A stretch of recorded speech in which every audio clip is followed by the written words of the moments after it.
Are you concerned about providing care for a loved one? What does that look like? When is it going to be needed? Um, what would they want out of that situation? What's it going to cost? These are important questions.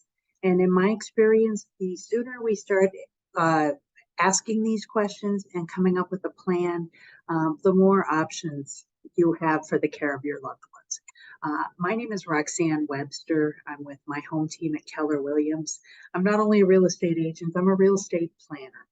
I've spent a career helping people make plans for the future and connect them with the tax and the legal and the financial planning advice they need. And then, of course, where real estate fits into them. I'd love to set up a conversation with you to discuss this and help you come up with a plan for your loved one.